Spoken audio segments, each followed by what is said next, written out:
It was beautiful. Thank you. And I know this is gonna sound like the cliche, silly question that people ask after a performance like that. What would you hope he would think? What would you hope he would get or take away from that performance? I told him so many times. I had a lot of time to tell him how much I loved him and how important he was to me and how grateful I was for everything. But art allows you to portray it in just such a different way. And that was the first time I've really portrayed through pure art, a thank you letter, to my dad, a love note to my dad in art. And so I think it feels very different. It was very cathartic in a way to do this. I've cried more this week than I've cried since he passed. And so, yeah, I think I know he was here with me.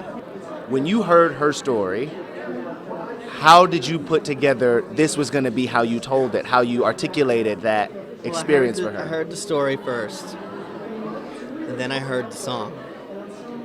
And then I dissected the song and read the lyrics and really dissected it. And right there, that was enough for me. That's before we've even taken a step. And then I kind of asked her, so tell me some things about your dad. What did he wear? What did he like? What did he do? She said, well, he always wore a hat and a scarf. I said, right, I'll stop. Do you have any of them?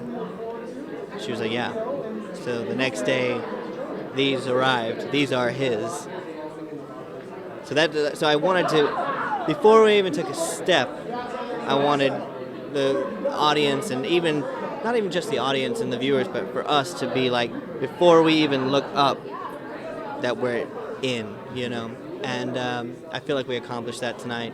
And then as we went on, little things like daddy-daughter things, the walking on the feet at the beginning, and even though it kind of has that childlike, and that was an idea. She really wanted to have this childlike, almost youthful, artistic feel and energy to it. And as the song progresses, it goes a little bit more mature. And then we got the balloon idea. That took a minute.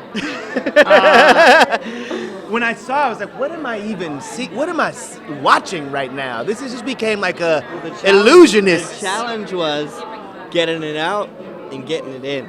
Getting it back. So, because it was I don't want to let go, and it got to the point where it was frustrating, and the show was let's just not have it at the end. I'm like, no, we gotta have it back, because the balloon, it's not just a red balloon, it's symbolic. Right. It's still with her, no matter, even though it's not physically here. Yeah. So then we figured out. So what we did, we had two balloons.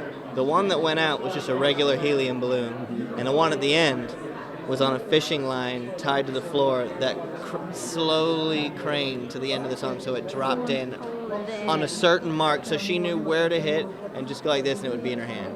So there was two. And Mark had little marks on the floor. And on the other side, I had we marks on the couldn't floor. see each We other. can't see each other on the other side of the So screen. as soon as that light pops on, I had to hope I was in the right spot to do that matching. And I'll tell you what, that was the first time.